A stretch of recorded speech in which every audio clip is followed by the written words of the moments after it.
내용이 미래의 산업지원과 한국의 부동산 이렇게 정리를 할 수 있을 것 같아요. 페이지는 86페이지에 있는 내용이고요.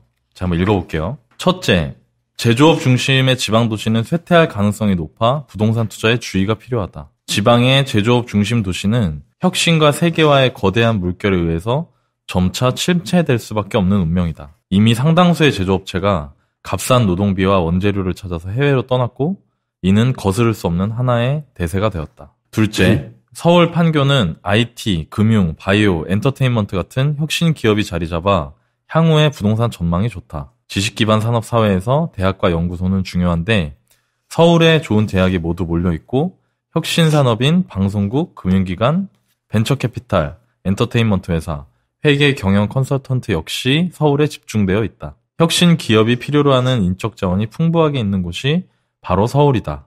지식 자본주의 사회에서 가장 강력한 경쟁력을 갖추고 있다는 얘기다. 마지막 셋째, 정부가 국토 균형 발전을 위해서 지방도시를 활성화하려는 노력은 성공하지 못할 것이다. 과거 국토 균형 발전이라는 명목하에 지방을 살리기 위해서 추진한 기업도시와 혁신도시의 현재 모습은 어떤가? 아직도 기업의 입주율은 낮고 상가는 텅텅 비고 당초 기대한 성과를 거둔 곳이 많지 않다. 도시는 왜 불평등한가의 저자 리처드 플로리다는 정부의 정책이 실패하는 이유를 이렇게 설명한다. 사람들이 기업과 일자리를 찾아서 이동한다는 전통적인 생각이 더 이상 맞지 않는다.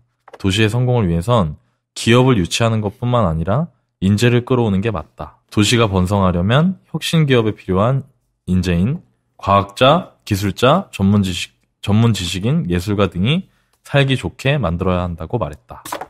저는 개인적으로 지금 당장의 현실보다는 5년 뒤, 10년 뒤를 내다보는 통찰이 담겨있는 내용이라고 생각을 해요. 이 내용이. 그러니까 일단 정리를 하면 첫 번째는 제조업 중심의 지방도시는 앞으로 갈수록 쉽지 않을 것이다. 경쟁력을 잃어갈 것이다. 이거였고. 두 번째는 지식 기반 산업이 위치한 서울이나 판교 같은 곳은 장기적으로 더 경쟁력을 갖추는 도시가 될 것이다. 그리고 마지막으로는 국토를 균형 있게 발전시키겠다. 그래서 막 뭐 공기업 지방으로 보내고 막 이러잖아요. 그런 거는 이제 실패할 것이다. 이게 내용의 이제 핵심이거든요. 이 내용을 소개해드린 거는 부동산으로 내 집 마련을 하시거나 아니면은 뭐 부동산에 또 투자에 관심이 있는 분들도 계실 수 있는데 그 분들이 이런 시대의 흐름, 5년, 10년 뒤를 내다볼 수 있는 통찰을 참고하고 의사결정을 하시면 도움이 될 것 같아서 이 문구를 소개를 해드렸어요. 그러니까 저는 되게 많이 공감이 돼요. 왜냐면 제가 이렇게 임장을 하잖아요. 지방도시는 눈에 보여요. 그 지방도시가 점점 활력을 잃어가고 있다는 느낌이 눈에 보이고, 그리고 실제로 여기에 나와 있는 이제 뭐 서울이나 판교 같은 데를 가면 제가 지방도시를 임장하면서 또 뭐 물건을 보고 하면서 느꼈던 분위기가 상당히 다르다는 걸 많이 느껴요. 그게 어떤 걸 느끼냐면은 일단 활력이 많이 떨어져 있어요. 도시의 활력이. 그리고 이렇게 저는 임장할 때 예를 들어서 뭐 지방에 거대한 공단들 있잖아요. 그런 데도 가거든요. 네, 그런 데를 둘러봐요, 저는. 근데 둘러보면, 약간 스산한 느낌? 그리고 점점 이제 약간 저물어가는 느낌? 왜 미국의 디트로이트가 자동차로 되게 유명한 회사였잖아요. 근데 거길 러스트벨트라고 불렀거든요. 근데 러스트가 녹슨이란 뜻이에요. 그러니까 그 생각이 저절로 나더라고요. 근데 그런 거 이제 장기적으로 투자를 한다. 혹은 내 집 마련을 하게 되면 일단 10년을 사는데 그 지역의 부동산 경기는 그 지역의 산업 경기하고 연결이 돼 있기 때문에 장기적으로 이게 저무는 해냐, 떠오르는 해냐 이거를 판단하는 게 되게 중요하거든요. 근데 저도 이걸 보면서 이분이 나 이런 부분에 대한 생각이 되게 비슷하시다라는 생각이 들었고, 판교 같은 데 가면은 일단 젊어요. 젊고 사람들이 막 그런 거 있잖아요. 저는 그런 게 되게 신기하더라고요. 이렇게 올라가서 타고 다니는 거. 이렇게 바퀴 막 굴러가면서 타고 다니는 거 있잖아요. 킥보드 말고 개인용. 그 막 바퀴 큰 거나 막 이렇게 대리기사님들이 잘 타고 다니시죠. 뭔지 모르지만. 그런 거. 대리기사님 타고 다니는 그런 걸 타고 막 출퇴근을 하시고, 막 자전거 타고 출퇴근하고. 그리고 회사들이 일단 되게 그런 유명한 회사들, 네이버, 카카오, NC소프트 이런 회사들 다 있잖아요. 그러니까 그런 걸 보면서 또 그런 산업들이 성장할 거고, 여긴 되게 장기적으로 유망하겠다는 생각도 들고. 그리고 마지막으로 균형 발전도 저 역시 실패할 거라고 하는 것 중에 하나인데, 정말 핵심적인 거는 이런 거예요. 현실적으로 이런 경우가 많거든요. 그러니까 예를 들어서 뭐 전주 같은데 국민연금공단을 보냈다. 네. 국민연금공단의 직원들 중에 국민연금공단에 서울에 있을 때 맞벌이 하시던 분들이 많단 말이에요. 그렇죠. 그럼 그분들이 어떻게 될까요? 그분들이 배우자분께서 회사를 그만두고 같이 전주로 내려갈까요? 쉽지 않죠. 쉽지 않아요. 왜 그럴까요? 아이가 제일 문제예요. 일단 첫 번째. 그쵸. 아이가 학교를 다니고 있다. 그거는 부모들한테는 아이를 이제 데리고 전학 간다는 거는 그것도 되게 먼 거리를 그거 쉬운 결정이 아니거든요. 그렇죠. 근데 그런 거를 고려하고 정책을 펼쳐야 되는데 그게 안 되는 거죠. 그러면 강제로 회사를 보내는 그런 의사결정보다는 사람들이 가서 살고 싶을 만한 도시에 보내거나 충분히 그런 게 대안이 될 수 있는 도시에. 그러니까 이런 부분까지 면밀하게 검토하고 정책을 펼쳐야 되는데 그런 어떤 사람들의 기본적인 생활이나 욕구가 충족되어 있지 않은 결정을 내리다 보니까 실패할 거라는 거죠. 아무래도 그렇게 직장을 옮기는 게 가장 빠른 결과를 나타낼 수 있을 거라고 생각을 해서 네. 그렇게 시행을 하지 않나라는 생각이 그렇죠. 들긴 해요. 근데 그게 이제 현실은 다르다는 거예요. 예전에는 그게 통했을지 몰라도 그렇죠. 지금은 많이 달라졌다는 거죠. 너무 많이 달라졌죠. 그러니까 이게 제 주변에도 그래요, 사실. 그러니까 현실적으로 조금만 생각해 보면 되거든요. 일반 사람들의 삶을 이해하고 있으면은 사실 그렇게 그냥 단순한 결정을 내리진 않죠. 물론 취지는 좋아요. 취지는 좋은데 그거를 했을 때 실제로 그 취지대로 들어맞을지 안 맞을지를 고려하는 게 굉장히 중요한 거잖아요. 근데 그런 부분이 안 돼 있고 그 부분을 또 이제 작가님도 이분도 말씀을 하고 계신 거죠. 그렇기 때문에 부동산, 그러니까 내 집 마련, 이 방송 들으시는 분들 중에 내 집 마련이나 뭐 부동산 투자나 이런 거에 관심이 있으신 분들은 이런 시대적 흐름을 보고 결정을 하시는 게 좋다. 네, 그렇게 저는 봐요. 그리고 또 하나, 이 방송 들으면서 약간 의아하신 분들도 있을 거예요. 무슨 소리야, 지금 뭐 지방에 지금 제조업 도시들 지금 있는데. 완전 난리인데, 그쵸? 근데 그거는 단기간의 사이클에 해당될 수 있고, 지금 시장의 가격에 영향을 주는 요소들이 되게 많거든요. 근데 어떤 그러니까 유동성 같은 것들, 그러니까 그런 것들, 유동성과 심리, 이런 것들이 굉장히 영향을 많이 주고 있는 시장이기 때문에 장기 투자를 고려하고 계신 분들은 이 내용을 반드시 아셔야 된다고 생각을 해요, 저는. 그래서 이 내용을 소개를 해드렸습니다. 저도 이제 우선님 책을 보면서 느낀 게 뭐냐면, 그러니까 사람마다 여러분들이 이제 만약에 부동산 투자에 관심을 갖게 된다면, 내 집 마련과 좀 다른 부분이 있는데, 그 작가나 저자마다 이제 그 사람이 하고 있는 스타일이 있어요. 그러니까 예를 들어, 그러니까 월부나 저 같은, 나이님이나 저 같은 사람, 코크님 같은 사람은 전문 투자자인 거죠. 전문 투자는 이제 주식으로 따지면은 뭐 삼성전자 이런 데보다는 막 코스닥 이런 데 중에 좀 저평가되어 있는 데를 이제 사서 충분히 가치가 올라갔을 때 파는 그런 전략을 많이 하거든요. 월분 특히나 가치 투자 전략을 많이 쓰기 때문에 그렇게 하고, 우성님은 약간 그런 것보다 앞으로 이제 미래 가치 성장주인 곳을 많이 하시는 것 같아요. 그러니까 왜냐면 근데 이거는 그러니까 일반 투자자한테 굉장히 큰 도움이 돼요. 네, 근데 사실 우성님 아까 말씀하신 것처럼 2018년, 19년도에 사실 그때 당시에도 분위기가 이랬어요. 또 하나째 좋은 거 하나. 네, 근데 결과적으로 사실 2018년부터 2020년까지 보면은 서울의 평균 이제 아파트 상승률은 한 25%. 근데 지방 대전 같은 경우는 50%, 영통도 50%. 지금 뭐 다른 곳도 굉장히, 부산도 굉장히 많이 뜨겁잖아요. 네. 창원도 마찬가지고. 근데 이런 것들은 아까 것처럼 전문 투자자들은 그 사이클상이 무릎인지 허리인지 어깨인지를 좀 약간 볼 줄 알아요. 네. 그렇기 때문에 사실 그런 사람들은 이렇게 하는 게 좋지만 일반 분들은 사실 보기가 어렵거든요. 네. 그럴 경우에는 그냥 사실 우성님 말씀한 것처럼 그냥 안전하게 내가 길게 어차피 실거주라면 오히려 뭐 서울이나 이렇게 해놓는 것도 그러니까 이게 사실 투자자마다 성향이 다른 거예요. 네. 어떤 사람들은 우리랑 뭐 삼성 잘 모르면 삼성 사라 그런 것처럼 사실 부동산도 우성님 그런 관점에서 본 거고 뭐 이런 관점도 사실은 오히려 이제 투자를 전문적으로 하시지 않은 분들한테는 저는 오히려 되게 좋은 관점인 것 같거든요. 네. 그런 면에서 그래서 조금 그런 부분들을 잘 보면서 이제 본다고 하면은 좀 이 책을 더 잘 이해할 수 있지 않을까라고 생각이 들어요. 네. 저 같은 경우도 책을 읽고 나서 되게 그 공감이 가는 부분이 있었는데, 그 수익률을 한번 제가 계산을 해봤어요. 제가 투자했던 사례를 그 지역별로 해서 수익률을 따져봤는데,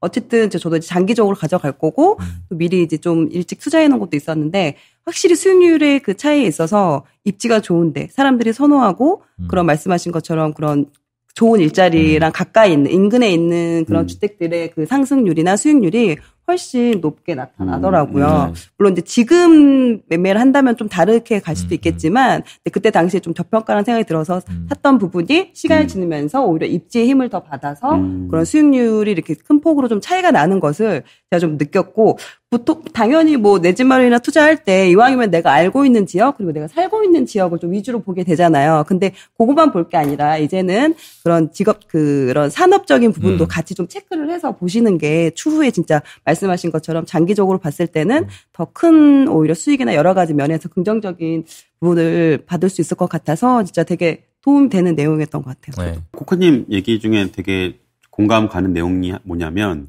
이제 많은 분들이 내 직장과 가까운 곳, 뭐 내 직장 가는 교통이 좋은 곳을 많이 투자를 하는데 부동산을 이제 내 집 마련한다거나 이런 부분들은 내 수요뿐만 아니라 상대방 그러니까 언젠가 매도를 쳐야 되거든요. 그렇기 때문에 상대방의 수요가 많은 곳으로 많이 또 봐야 돼요. 그래서 이제 내 수요뿐만 아니라 많은 사람들이 찾는 그런 곳을 보는 게 되게 중요하거든요. 그래서 이런 부분들을 그런 교집합 안에서 투자하는 게 좋지.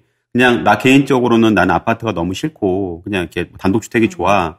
뭐 난 개인적으로는 뭐 그런 삶이 너무 이렇게 공동주택이 너무 싫어. 이렇게 하는 것보다는 내 수요와 상대방의 수요의 어떤 교집합적인 곳을 투자하는 게 장기적 봤을 때는 제가 볼 때는 조금 더 의미가 있지 않나라고 생각이 들어요. 결국에 다 이제 대중을 이해해야죠. 사람들의 마음을 이해해야지. 그래야 내 집 마련은 다른데 투자로 성공하겠다, 투자로 돈을 벌겠다는 거는 상황을 잘 이해해야 되는 것 같아요. 다른 사람들의 마음도 이해하고 제가 좀 전에 소개해드린 이런 내용들도 또 이해를 하시고 그래서 내 마음대로 한다기보다 다른 사람들이 좋아할 만한 거를 싸게 사는 거 그런 거를 좀 염두에 두시면 어떨까라는 생각이 들어요. 다음 거는 제목이 지옥으로 가는 길은 선의로 포장되어 있다. 네, 요겁니다. 하이에크가 남긴 일갈 중에 이런 유명한 말이 있다. 지옥으로 가는 길은 선의로 포장되어 있다. 이건 무슨 뜻일까? 예를 들어보자.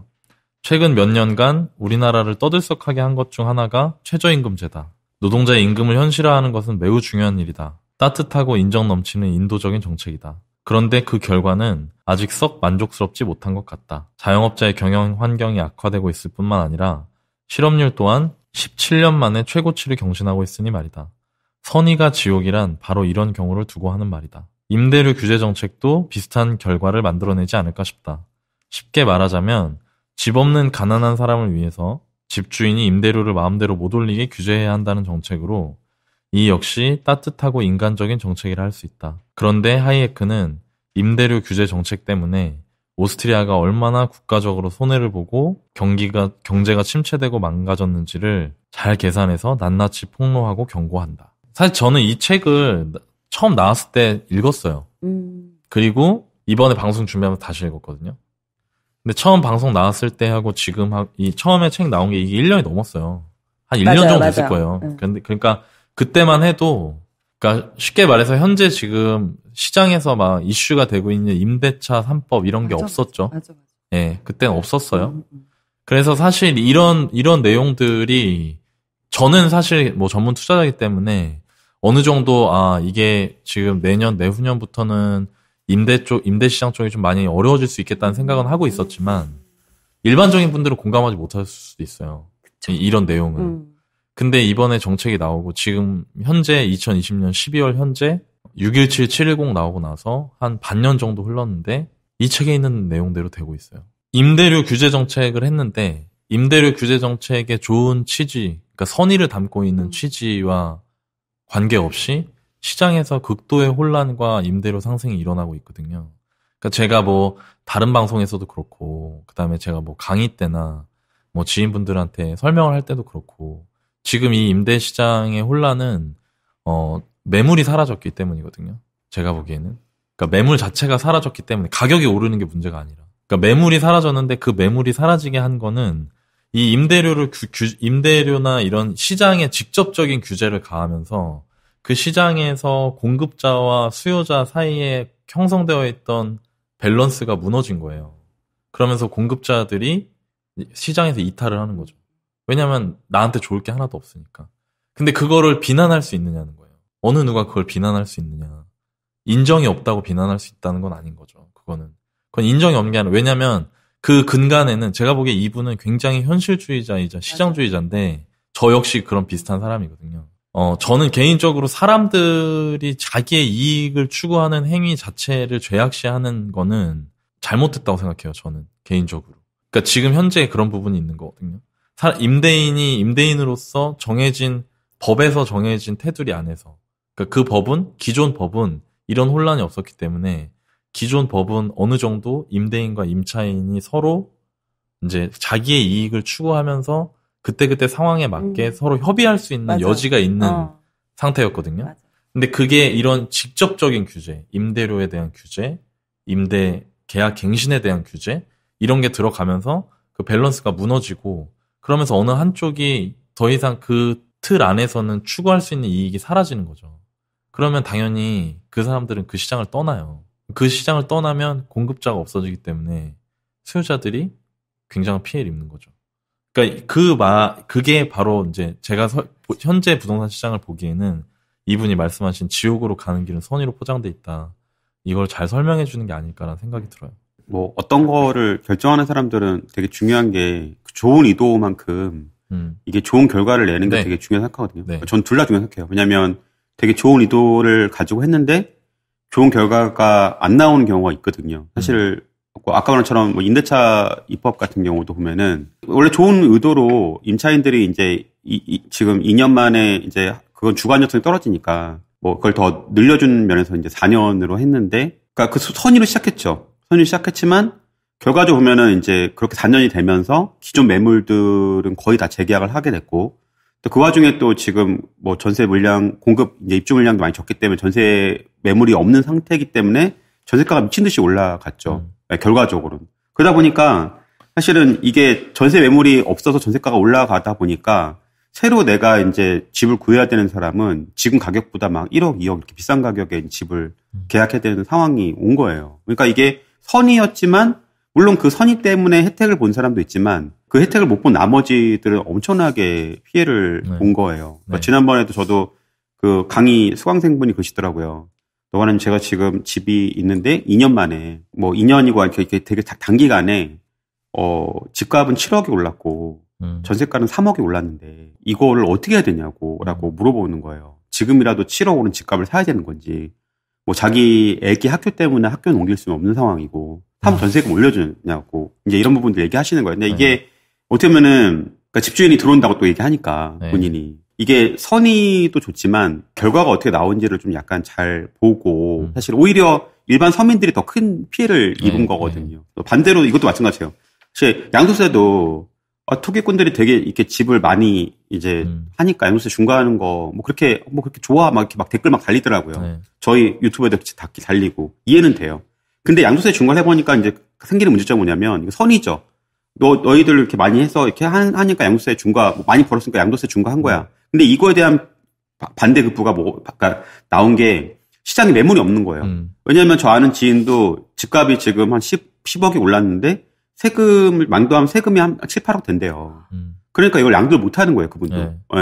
폐하고 싶어도 양도를 못 해요.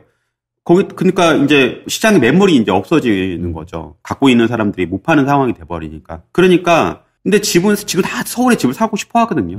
그러니까 서울에 수요는 많은데 나올 매물은 이제 적다 보니까 그러다 보니까 이제 매매가가 상승해요. 근데 선의로 이제 그런 부분들을 했지만 결과적으로 무주택자인 사람이 지금 내 집 마련을 하려고 하는 것들이 너무 이제 어려워지는 거죠. 그렇죠. 그러니까 아까 저는 이 문구를 보면서 좋은 의도는 너무 좋은데 사실은 좋은 의도만큼 이 지금 뭔가 이렇게 하는 것들이 이게 실효적으로 이게 도움이 될 수 있는 부분이 있는지를 잘 보는 게 사실 우성님도 좀 그런 부분들을 많이 보신 것 같아요. 그래서 저도 좀 이런 부분들을 좀 생각할 필요가 있지 않을까라고 생각이 좀 들더라고요. 좀 면밀하게 검토했으면 참 좋았을 텐데라는 생각, 아쉬움이 너무 많아요. 사실은 이거는 아까도 여기 뭐 오스트리아 사례도 있지만 뉴욕에서도 마찬가지로 나왔었어요. 그렇죠. 뉴욕에서도 예전에 임대료 규제를 했다가 폐지했거든요. 왜냐하면 그렇게 되면서 오히려 이제 그 일반 서민들의 주거 환경이 너무 악화되고 거기 범죄도 많아지고 이러면서 그 뭐 이렇게 브롱스 지방이나 이런 데서 하면서 그런 일도 있었거든요. 근데 이거는 사실 역사적으로 조금만 봤었어도 다른 나라를 봤었어도 충분히 이제 이렇게 하게 되면은 뭐 좋은 면도 있지만 안 좋은 면도 있다라는 부분들을 보면서 했으면 좋았을 텐데 좀 그런 부분들이 조금 좀 아쉽긴 하더라고요. 독일도 그래요. 독일도 비슷하거든요. 근데 제가 이게 너무 저도 이게 궁금하고 물어보시는 분들이 많아가지고 막 이것저것 찾아봤는데 우리나라 1980년대 임대차 기간 1년에서 2년 늘렸어요. 네. 근데 그때는 혼란이 그렇게 오래 가지 않았거든요. 그게 뭐냐면 왜 그랬는지 아세요? 그때 공급이 많았어요. 그걸 시행할 때 기존 입주 물량이 많았단 말이에요. 그러니까 뭐냐면 이렇게 되면서 매물이 사라질 수 있는 부분을 충분히 흡수할 수 있을 만한 상황이었던 거예요. 그러니까 그런 부분들을 검토했다면 시장의 혼란이 줄어들었을 텐데, 그리고 사실 뭐 2년 임대나 4년 임대나 장기적으로 임대 사업을 하시는 분들 같은 경우에 크게 의미가 없거든요. 그런 거는. 그런 부분을 좀 잘 감안해 주셨으면 참 좋았을 텐데. 그리고 또 사실 이제 이거는 저희가 시장을 보고 있는 사람들이니까 할 수 있는 얘기인데, 2017, 18년도에 역전세 되게 심했잖아요. 그쵸. 그러니까 차라리 그때 하지. 그때 입주 물량 많을 때. 좀 그런 아쉬움이 있더라고요. 맞습니다. 그러니까 임대차 3법뿐만 아니라 그와 관련된 여러 가지 그런 세금이나 대출에 대한 규제들이 같이 쏟아지면서 이게 같이 이렇게 합쳐지면서 더 그런 것 같아요. 오히려 맞아요. 그것만 있었다면 상관이 없을 텐데 좀 더 어떻게 정부가 바라는 긍정적인 효과가 났을 수도 있겠지만 오히려 그 전에 세금 규제나 대출 규제 그리고 실거주 조건 그런데 공급도 없고 이런 모든 악조건 속에서 그것까지 더해지니까 오히려 그렇죠. 실제적으로는 집이 없는 분들이 더 큰 피해를 받고 있는 상황이 돼버린 거죠.